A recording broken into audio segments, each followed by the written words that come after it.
Okay, what's your name and where are you from? My name is Janet Barsorian, and I'm from the Lowell Transitional Living Center.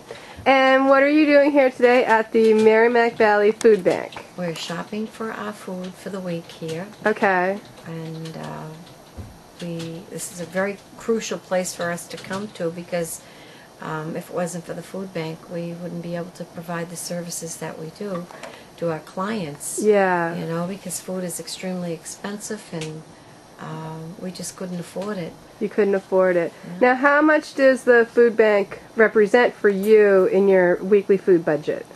Well, it represents probably breakfast for 7 days a week. Yeah. And lots of suppers it provides, you know, probably 2 or 3 meals during the course of the week. Okay. And about how many people do you serve on a daily basis at the shelter? We serve 600 people a day. We serve 600. Yes, we do 3 meals a day. We do breakfast, lunch, and dinner. Every day. We do an outreach program also. And what type of staff do you utilize at the shelter? We're a big staff. We have two of us that are running the kitchen, and I have volunteers that come in, and that's it.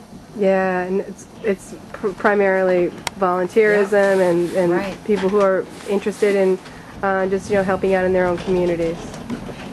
How do you see the demand changing in the last couple of years? How long have you been in this business? I've worked at the shelter going on 8 years. Okay. And I see the demand increasingly rising. Yeah. And due to the fact that high rents, high utilities, you know, people's money just can't stretch anymore. Yeah. Like it could before. And we play a crucial part in the community because we are right in a base where there's rooming houses. Okay. That people don't have cooking facilities there. Okay, so it's not just homeless people that utilize your soup, because you run a real soup kitchen. You deliver hot food. Yeah, we make hot food. And people that live like at the Bishop Markham, you know, you've got a lot of like older men that, you know, are widowed and they don't... they can't take care of themselves. No, they can't cook. You know, they had someone doing it for them all the time. And they come there and, you know, they've got...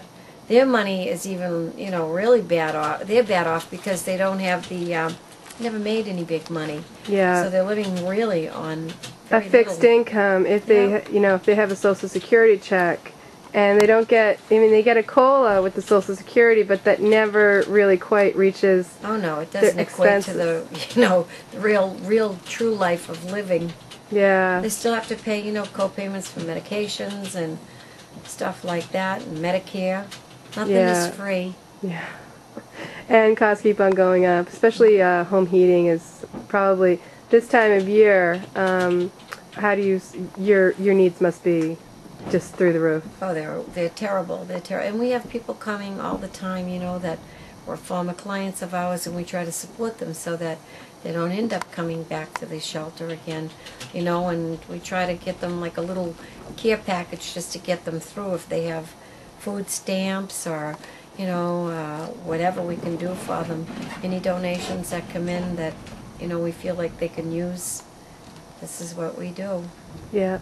And your shelter is, how many people, how many beds do you have in your shelter? 90. You have 90 beds. And you have, we were talking before about your winter program. Could you explain that to us? Yes. We are a dry and sober shelter. Okay. And we have what they call winter protocol, that nobody is left out in the street, whether they're, you know, under the influence of alcohol or drugs. We house everybody. Mm-hmm. We feed them. We offer them a shower, clean clothes every night, and that runs, our winter protocol program runs from October until probably the beginning of May. Okay. Until the weather is good and they decide that they're probably going to either go back to their campsites or whatever, but there's still people out there in campsites in this weather. Now, can you explain what campsite is?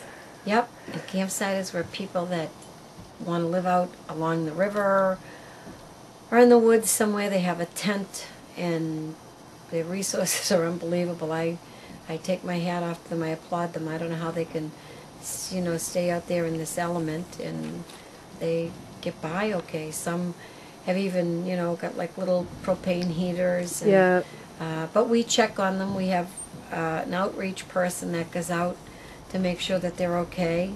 We have the nurse. We have also a nurse, 2 nurses, and a practitioner that are on site in our place, and they also go out with the outreach worker to make sure that everybody's okay, that Yeah. especially in this weather, that they don't have frostbite, Frostbite. you know, and any kind of their medical needs that they can look to, you know, or to get them to Lowell Community Health or to take them to one of the hospitals in the Yeah. area. So there's